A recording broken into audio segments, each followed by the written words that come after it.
Welcome to Don't Everybody Leave. Say howdy to Mac King.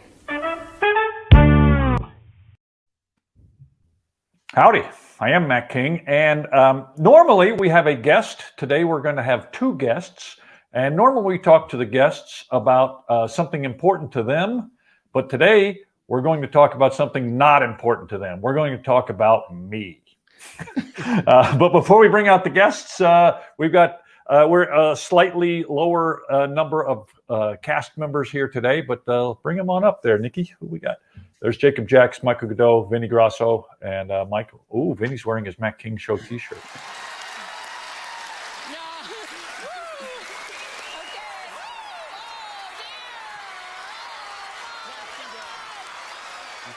Nice.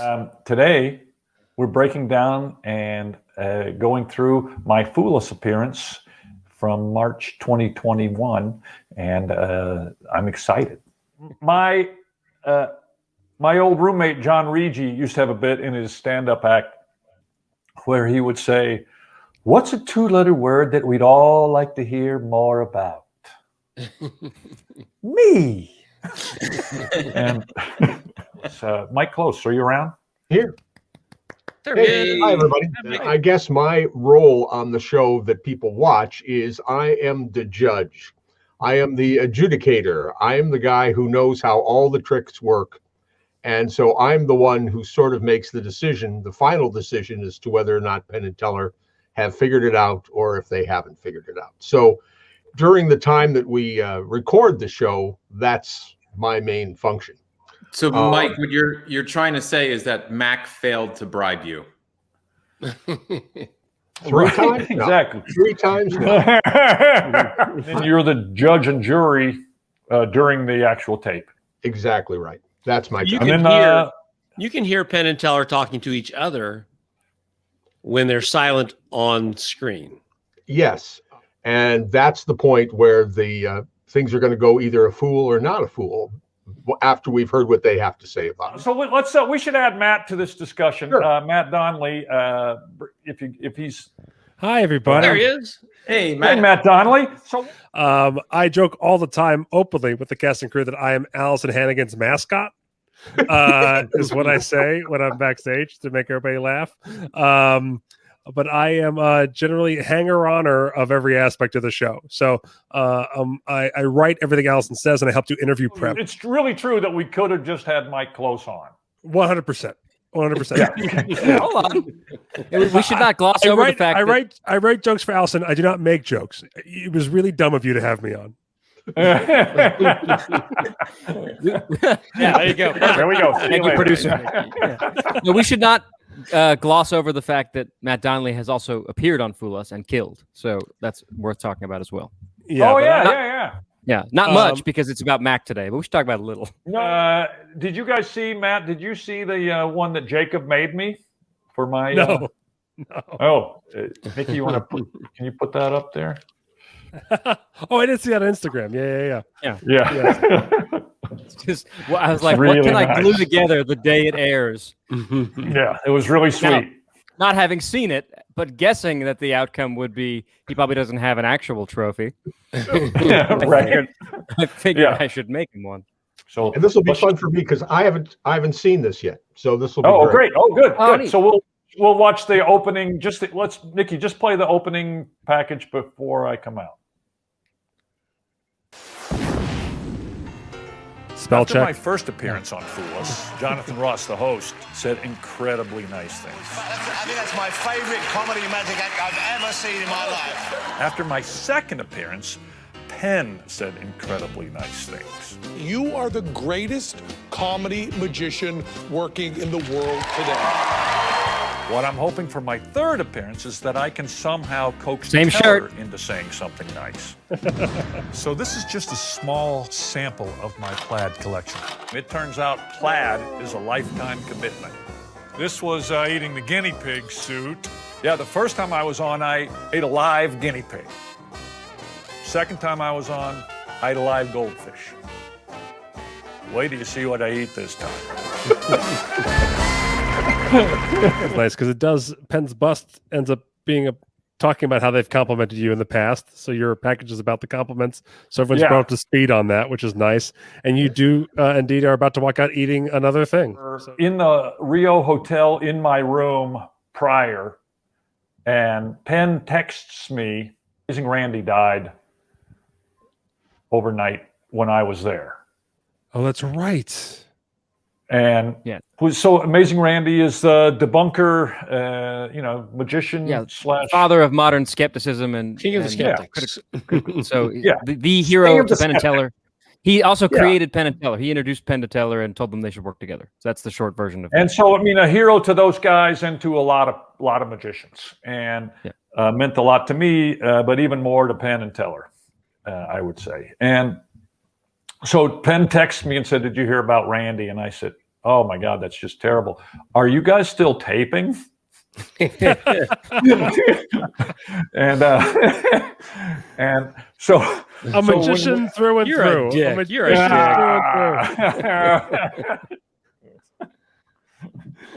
Just put the cherry on the sundae on that one. There you go. Yeah. But it was fun, and the guys, like I said, the guys putting that together. And that little picture, that little school picture of me in a plaid jacket that they used was for real. And I had sent them a scan of that photo, and and it was really, really beat up. And they doctored it up so it looked. It still looks like what it is, which is a picture of me when I was 6. But I mean, they didn't fix your teeth.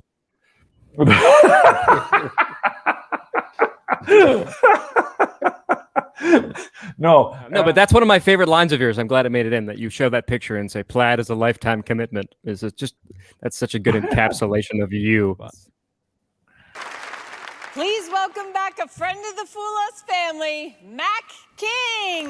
I wrote that part. I was going to say that was so beautiful. Oh, hey, you guys, you have a magic toilet. So seriously, the pause it there for a second, Mickey. So I completely fucked up there. So I had a bucket of water backstage, but I didn't have any of the other donuts with me, and I put it in the water too long. I wanted it to really be dripping. And I'm holding that donut together. It was going to disintegrate into dough. And my initial idea was I would be coming out chewing.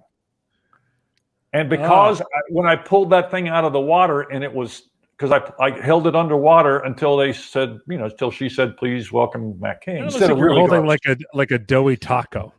Yeah, it does look like a taco, like folded in half. Yeah. It's a croissant. Yeah, a croissant.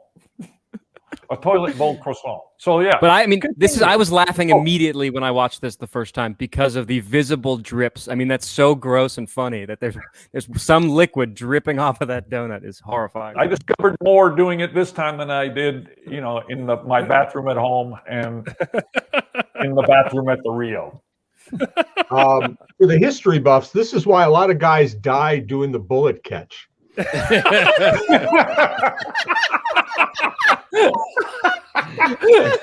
It is absolutely.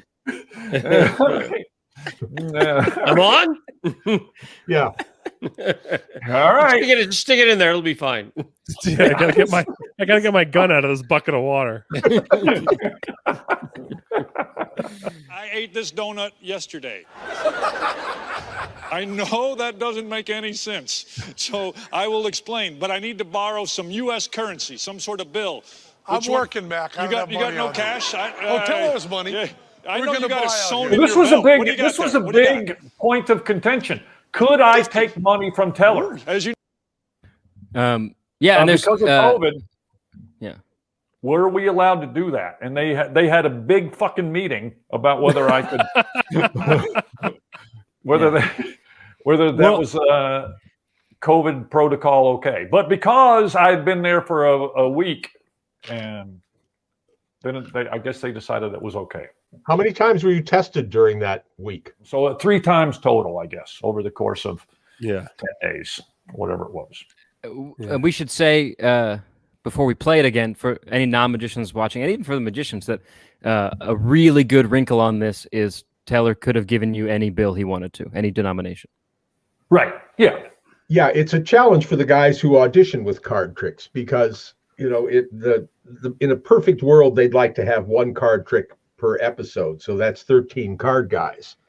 So, you know, we'll have obviously more than 13 card guys are going to record their spots, but only 13 are going to make it. So if we can, absolutely, if we can take a trick that can be done with other objects other than a playing card, that's absolutely a plus. And certainly makes it more likely that the act will make air.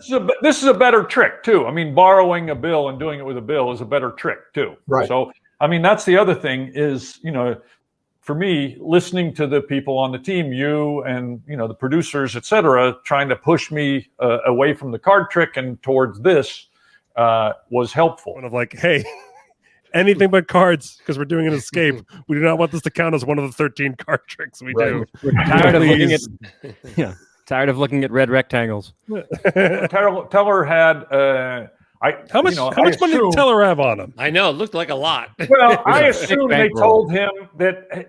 I assume that they told him to have one of every denomination. Yeah, an assortment of bills, I think, is all. An assortment of bills. Okay, we're not going to help a magician by telling Penn and Teller you need to have this, that, or the other thing.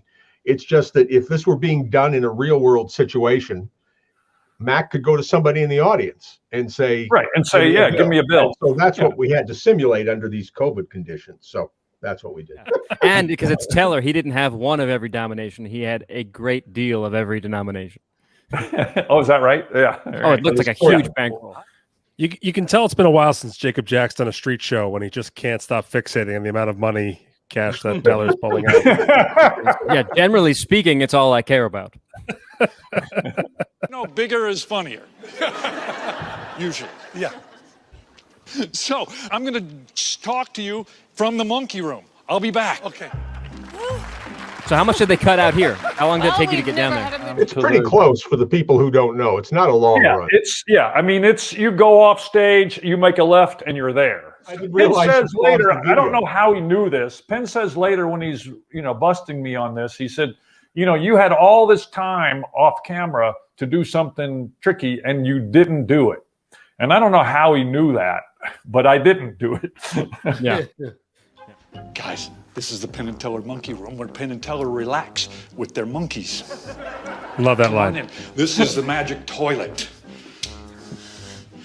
Here's what happens. I'll explain how it works. Everything I eat and then digest and then deposit into this toilet, after I flush it away, it immediately reappears back here in this tank. That is one wet Not donut. just in that tank. So I wish in that tank in its original. You know, I didn't see this obviously, but I mean, I wish the guy had gotten a better shot of the empty toilet. But yeah, it's really empty. Yeah, it's empty. I was gonna say, you know, it's a legit it's a legit monkey room bathroom because it's incredibly hard to shoot in there. If it was a TV set, right. Yeah. Oh no, I mean, three walls. Great. He did great with you know, you should have seen the rig he was wearing. I mean, it was crazy. Some Steadicam rig, right? Yeah. Like a bodysuit that he has to wear to hold this camera. Yeah, right. He looks like he's in Aliens. Rob is one of our cameramen. He's fantastic. He's been on the show since the beginning, I think. Yeah, he was great. Allow me to demonstrate, please. This simulates me eating and digesting your $50 bill. I'm now depositing it into the toilet. Wait, I meant to keep one of those pieces. I'm going in. All right, this will be our receipt. Watch as the other 16 pieces or 15 pieces magically good math there, Kentucky boy. Disappear. Freudian slip. Gone. As I said, whatever I flush into the magic toilet instantly reappears back here unharmed in the tank in its original, uneaten, undigested form. I'll show you. As you can see now, floating in the tank is a $50 bill. Not just any $50 bill, but a $50 bill missing a piece. Not just any piece, but the exact piece that we reserved earlier. You guys. Okay, pause. Coming up right now is my favorite moment from the whole spot. Okay, play. You have a magic toilet. Look at how disgusting that is. Oh my Third time God. I've eaten this donut. It fell apart. It's so fucking gross. Mac You're a disgusting pig. It's not my toilet. Oh, dear. That's why I don't carry money with me on the set. Very smart. Oh. Still good on the third iteration. I'm so happy I got That to is say definitely iteration. one way to Yeah. get you Yeah. to give up carbs. This is from 3 days ago. Oh, goodness. That was Oh, shoot. boy. Can you pause? upside down. yeah. I love that line. That's love that's the a good struggle. joke, right? But That is a fine joke. this is from 3 days ago. That was complete ad lib. I hadn't thought of that. I knew I wanted to kill some time while they were talking, right? So I had that straws in upside down bit. But Yeah. this is from 3 days ago. Just popped out of me. Yeah, so that's what I was fortuitous. gonna mention. That was great about that is if you're gonna. We talked about how long you have to talk to Allison for. If you're going on Fool Us, you should prepare some stuff for that time. And that it has to be unrelated. Like they're gonna take out the shortest chunk and the best chunk and put it in by itself. So like you don't want it all to like loop and overlap or make it Right. If it's one long story. Yeah. That's right. I actually always battle. I thought it was really quick and they could take it out if they wanted to take it out. But I mean, it was. I had initially I had that glass with the straw in it sitting on a little stand right on the way back, right at the edge of the stage, so I could grab it. And I'm like, fuck, I'm gonna forget to pick that up. So somebody backstage, I said, if I give you this when I come back from the bathroom, will you hand it to me so I don't forget to take it out on stage? And they, okay, we'll do. Oh, good. No, I'm just a spacey idiot. And I would have been so relieved that the trick worked that my mind was elsewhere too. Yeah. Right. And that goes to not having done it 10,000 times. When you do it 10,000 times, you can remember every tiny touch. You can start focusing on little things like that. Yeah. Yeah. Having done it once, you go, I just need this trick to fool people and look good. Did you have anything in your ear or anything when you were doing that? No, I could not. I don't believe. I can't remember. There's no communication. I don't think I could hear them laughing. I can tell you, because I'm listening to all this as it's going down live. They were laughing as hard at this bit as they've laughed at anything on the show. I think it came at the right moment for how much. I mean, this was not a lighthearted shoot over those 10 days that we recorded these things. Right. I mean, it's a lot of stress. And I think this was the perfect trick just to let everybody, release all that, and that had been, weighing on all our minds while we were doing it. So it was genuine laughter. Absolutely genuine. I was really surprised at how relaxed I sort of looked because not having done this, I was really, really nervous. So yeah. And then when it works, there's a huge adrenaline rush. So you're totally I was relieved, and I was like, all right, now we can just talk. Yeah, I felt really, really. Oh yeah.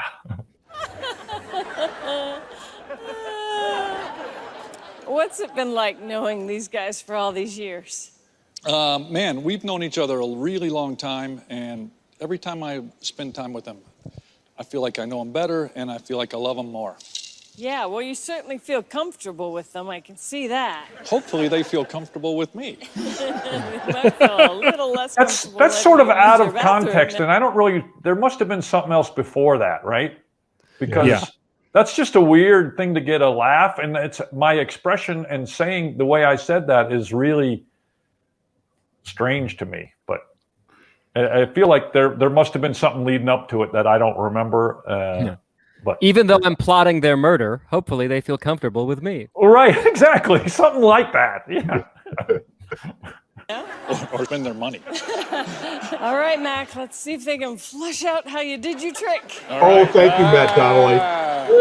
That's actually Lincoln Hyatt. Matt King, my dear friend. Gillette. We start all of these busts by complimenting the magician. And then, what can we say about you that we haven't said? We have said greatest comedy magician alive. We have said our best friend. We have said one of the funniest magicians and one of the best magicians. Is there a superlative we have not used? What would you like us to say complimentary about you that we have not said, Matt King? you know what it is, but you can't say it. And you're right on both counts. On both counts. So I can't believe that they left that in. Well, it's unspoken. It's unspoken. Well, yeah. And I wasn't, there's a guy, friend of mine who's used to do the PR for the MGM, and he sent me an email saying, I sure would like to know what it was that you wanted Penn to say that he couldn't say. And I'm like, what would you, is that not obviously? Imagine 10 things and pick the one that's funny. And that's what I was insinuating. Big junk joke. Yeah. A big junk joke is good. But that's a nice way to put it. Going back to the early days, Jonathan Ross, because of his accent, got away with saying way filthier things than we'd ever say now on the show. And so I think you're in good company. I don't think it's as outlandish as you think. Oh no, I'm happy it's there. I'm really pleased. Yeah. You'd be more pleased if he said it, right? You'd be more pleased if he just right. He just said it. But it's how you opened up the toilet. Right. Yeah, they knew. It's just obvious from that. That too. I think for the people watching, they have to see the kind of dedication it takes for a magician to actually flush $50 down the toilet, which you actually did. Actually cost you cash money. And for all the young people watching, let's break this trick down. Number one and number two, opportunities to do sneaky stuff while you were off camera. Yes. And you didn't do it because you like to do things right. And I'll also tell you that the amazing thing about this trick, Matt King, is it really is a magic toilet. It's a magic toilet. I've made that up. We're supposed to now tell you in a sneaky way how you did the trick. Are you hearing me? Oh, I see. It's a magic toilet, and you really flushed $50 down the dumper. Oh, yeah. You got that? I'm not as smart as you think, apparently. I get it now. And thank you for being willing to reach into our toilet to do one of the greatest bits we ever had on here. But you did not fool us. Is that right, Mac? He's correct. It's a magic toilet. I flushed $50 away. Well, you didn't fool them. They come back anytime, and next time bring donuts for all of us. Thank you, Mac. You did. They're backstage. Opens setup for next show. Walk out with a box of 6 wet donuts. So one thing that happens at the end there, Mac, is someone who's been on 3 times. When Penn goes to speak code to you, how does it feel, or what goes through your head when he starts to try to talk in code for the bust? Well, I mean, I didn't think I was going to fool him, number one. Right. And it's funny that he talked about, you didn't do anything when you were off camera. The day after this aired, there was some guy with YouTube video explaining how it worked. And his explanation involved an offstage assistant that I had. And what we ended up with is better, I think. And absolutely. So, but it's funny the that great thing about doing it the way you did it was that had they had the wherewithal to keep a camera on you as you made that little trek into the monkey room and into the toilet, you could have been like this with the donut. Well, I was. I mean, I was. I did yeah. keep. Yeah, they did have a camera on me the entire way. I mean, I was being followed. I was met in the wings by what would you say the guy's name was in the Rob. camera suit? Rob. Yeah. So Rob was following me, and I was holding that borrowed 50 out the whole time. They just chose, not to have that be seen. Yeah. But that method gave us that option visually, which is a nice thing to have that option available. Yeah. So. Yeah, there was no bill switches or anything as I'm walking. I'm not putting something in my pocket and taking something out. And less worry on my part, and not having to depend on anybody else either. Exactly. If I open up that tank. Yeah. Damn it! Weren't you supposed to? Thanks for having me, guys. Can you say that I'm the best comedy magician ever again, please? Thank you. It was a wonderful spot. Wonderful spot. Well, they just put it together, and like I said, it couldn't happen without you and the producers and everybody there. There was a practical joke that I thought of that didn't happen during that trick. I couldn't figure out a way to guarantee it. But it was going to be that when you walked in there and lifted that lid, there was stuff there that had nothing to do with your trick, just to see your face, just a big deuce floating there in it when you lifted that thing up. AV roof. Oh, that would have been hilarious. Yeah. But that you had no intention of fooling Penn and Teller, and you didn't the other two times you went on either. You just wanted to show them, just delight them and show them really good magic. Can you talk about the thought process of that? I'm not I don't feel like I'm the kind of magician who does tricks that are going to fool Penn and Teller. I mean, I know that they've come, and maybe the first time they see the show, the telephone in the shoe might fool them, or the ending of the rope trick might fool them, or 4 times. Teller got fooled by that 4 times, just so you know. I've seen you do your show 25 times at least, maybe more than that over the years. And easily it took me a dozen times before I figured out what was going on at the end of the rope trick. Yeah, I got beat all the way down the line. And it's a great feeling. And then you go, oh. It's not about fooling them. At least to me, it's not about fooling them. It's clearly. Yeah, right. But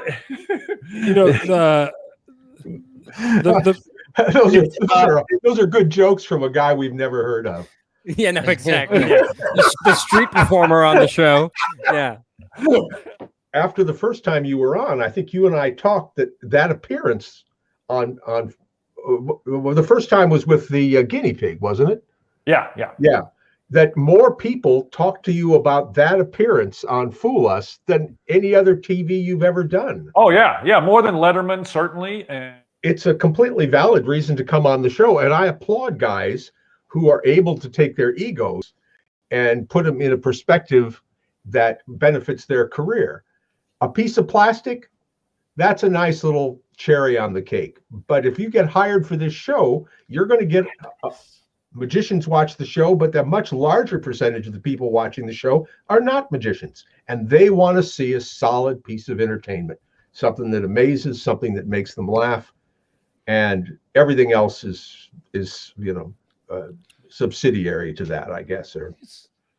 And I have people who watched it, like you said, people come up after the show and talk, and that does drive people to the show that perform those performances on the show. And I will have people say, now you've been on more than once. Did you fool them all the times? Because I know that guinea pig thing fooled them, and they misremember as well too. And I think partly is because Penn is always so effusive, right, in his praise. that people forget that I didn't fool them. Oh boy!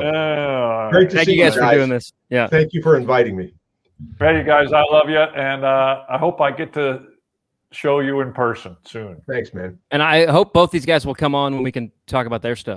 We'll have both Matt and Mike on to talk about themselves. Thanks for watching this really special episode of Don't Everybody Leave, where we broke down my recent Fool Us appearance. And we're going to end, as we do every episode, with a quote from my good pal George Clinton.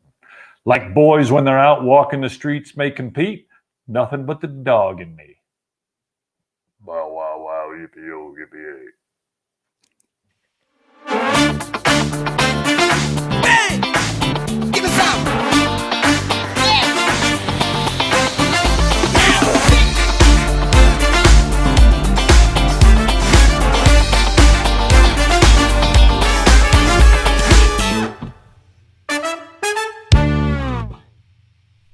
Howdy, I'm Matt King. Thanks for watching Don't Everybody Leave.